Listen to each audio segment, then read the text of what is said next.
Next is electric motor. You know various forms of energy. आता एनर्जीचे different forms आपल्याला माहीत आहे. You also know that energy can change its form. आणि energy जी आहे ही neither create nor loss. It can be transfer from one form to another form. A device changing electrical energy into mechanical energy is known as electric motor.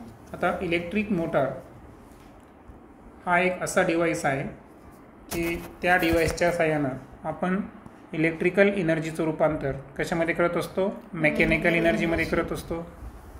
Around us in our day-to-day life, an electric motor is a boon. आणि आपल्या दैनंदिन जीवनामध्ये जर पाहिलं आपण तर electric motor जी आहे आपल्या सर्व दिशेला पसरलेली आहे. जसं की आपल्या पाणी असेल शेतातील है ना, विहिरीतलं पाणी असेल किंवा बोरचं पाणी यासाठी मोटर वापरतो. फॅनमध्ये पण असते. विविध प्रकारचे जे इन्स्ट्रुमेंट आहेत मिक्सर वगैरे या सर्वांमध्ये आपल्याला इलेक्ट्रिक मोटर दिसून येईल.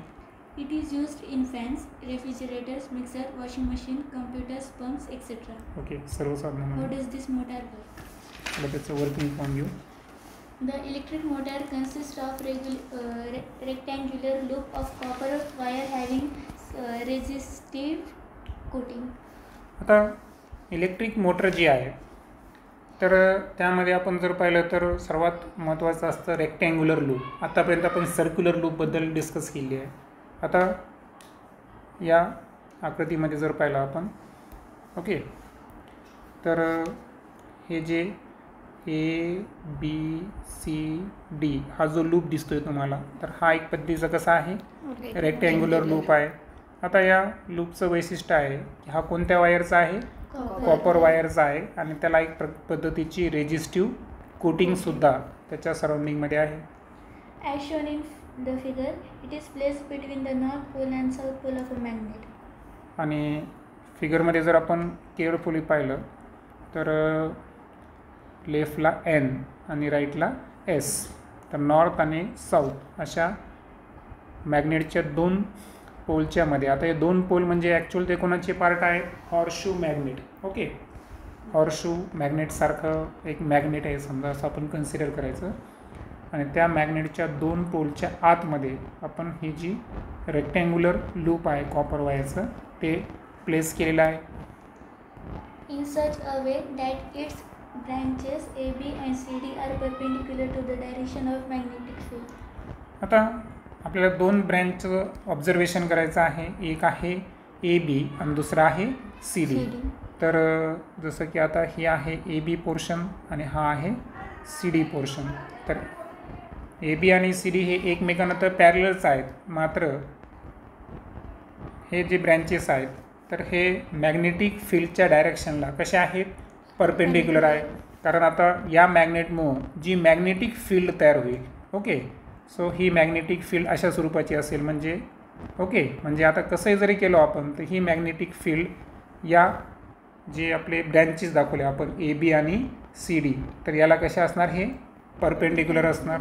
ओके सो मॅग्नेटिक फील्डची जी डायरेक्शन आहे त्याला हे दोन ब्रँचेस परपेंडिक्युलर असतील. The two ends of the loop are connected to the two halves X and Y of the split ring. आता लूपचे जे दोन एंड्स आहेत ओके म्हणजे A बाजूकडूनचा एक आणि D बाजूकडूनचा एक. तर हे जे दोन लूप आहेत तर हे ॲक्च्युअल स्प्लिट रिंगचे दोन हेल्स जसं की त्या हेल्सला नाव काय दिलेलं आहे? X आणि Y.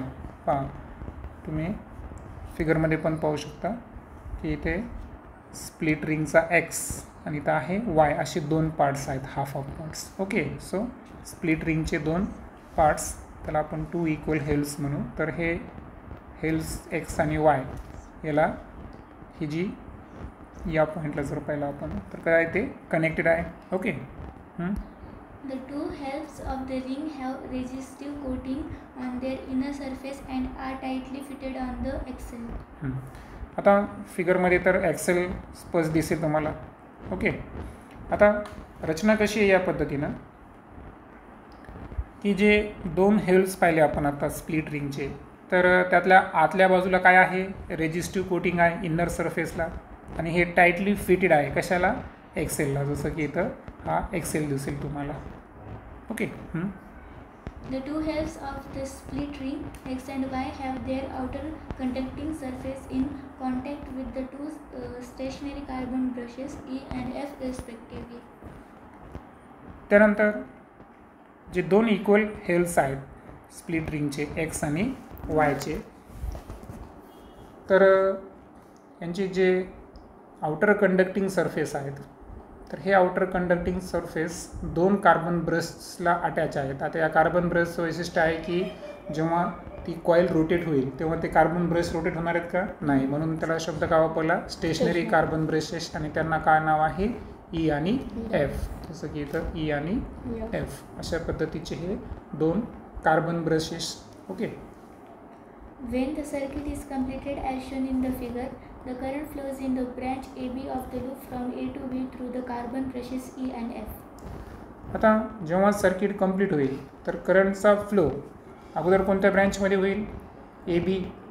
Okay.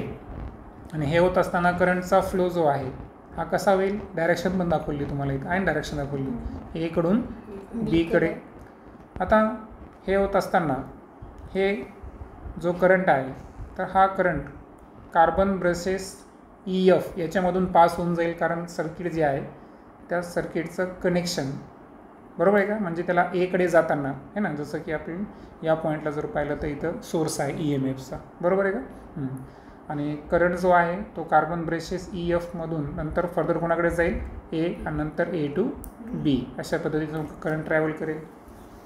Since the direction of the magnetic field is from north pole to south pole, according to the Fleming's left-hand rule, a force is exerted on the branch AB and pushed it down. आता होतं काय की आता जी magnetic फील्डची direction आहे ती direction कशी आहे? North pole to south pole. Okay.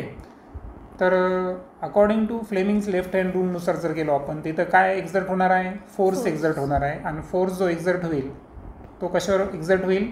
Branch A beaver exert होईल. आणि हे ए बीवर एक्झर्ट झाल्यामुळं ही जी ए बी साईड आहे ही काय होईल? खालच्या दिशेला जाईल. म्हणजे आता कॉईल रोटेट व्हायला लागली आणि कॉईल रोट होत असताना जो ए बी पोर्शन होता तर according to Fleming's left hand राहील तो खालच्या बाजूला जाईल. ओके. म्हणजे करंटचं आता म्हणजे एक पद्धतीनं आपण अँटी क्लॉकवाईज म्हणलं तरी चालेल अशा पद्धतीचं रोटेशन चालू होईल. The current in the CD branch is in a opposite direction to that in the AB branch, and therefore a force is exerted on the branch CD in upward direction. आता current जेव्हा C डीमध्ये while, आता मला सांगा ए बीचा current upward डायरेक्शनमध्ये आहे त्याच्यामुळं वरच्या दिशेने आहे, बरोबर आहे का? म्हणून मॅग्नेट फ्लेमिंगच्या लेफ्ट हँडनुसार ते डाऊनवर्ड दिशेला गेला आहे ना. कॉईल ए बीचा जो पोर्शन होता तो डाऊनवर्ड दिशेला गेला. सी डीमध्ये जो करंट वाहतो आहे त्याची दिशा ए बीच्या अगदी उलट आहे. आणि ए बीच्या अगदी उलट असल्यामुळं यावेळेस मॅग्नेटिक फील्डनुसार फ्लेमिंगच्याच रूलनुसार जर आपण गेलो तर अशा वेळेस सी डी ही कुठं जाईल? या ठिकाणी अपवर्ड दिशेने. म्हणजे पूर्ण कॉईल ही अँटी क्लॉकवाईज रोटेट व्हायला त्या हिशोबानं सी डी हा पोर्शन वरच्या दिशेने आणि ए बी पोर्शन हा खालच्या दिशेने जाईल. म्हणून सांगितलेलं आहे की करंट जो सी डी ब्रँचमध्ये फ्लो व्हायला तो ए बी ब्रँचपेक्षा कसा आहे? अपोजिट डायरेक्शनमुळे आहे. आणि त्यामुळं जो फोर्स एक्झर्ट होईल ब्रँच सी डीवर तर तो त्याला कोणत्या डायरेक्शनमध्ये नेईल? Upward डायरेक्शनमध्ये. Thus the loop and the axle start rotating in an anti-clockwise direction. आणि म्हणून जे लूप आहे रेक्टँग्युलर लूप आणि रेक्टँग्युलर लूप ज्या ॲक्सेलला अटॅच आहे तर हा ॲक्सेलसुद्धा या ठिकाणी काय करेल? रोटेशन स्टार्ट करेल. रोटेशनची डायरेक्शन काय असेल? Anti clockwise direction. After half rotation, the two halves of the split ring X and Y comes in contact with carbon brushes F and E respectively, and the current in the loop starts flowing in the direction DCBA.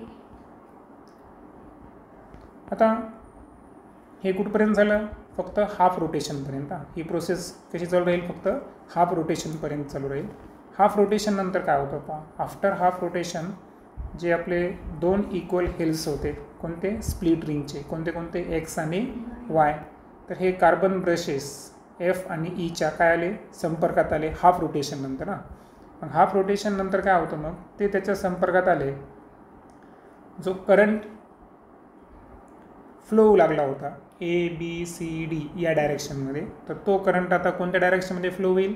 DCBA. म्हणजे half rotation नंतर करंटनं काय केली? त्याची direction change केली. Therefore, a force is exerted on the branch DC in a downward direction and on the branch BA in the upward direction, and the loop continues to rotate in the anti-clockwise direction. आणि त्यानंतर पुन्हा एकदा force exert होईल. आता पहिली branch कोणती असेल? DCBAमध्ये DC. आता फ्लेमिंग रूलनुसार यावेळेस DCचं जे आहे तर DC कोणत्या डायरेक्शनमध्ये जाईल या ठिकाणी? डाऊनवर्ड डायरेक्शनमध्ये. Okay, DC. आणि जी ब्रँच BA आहे ती कोणत्या डायरेक्शनमध्ये येईल?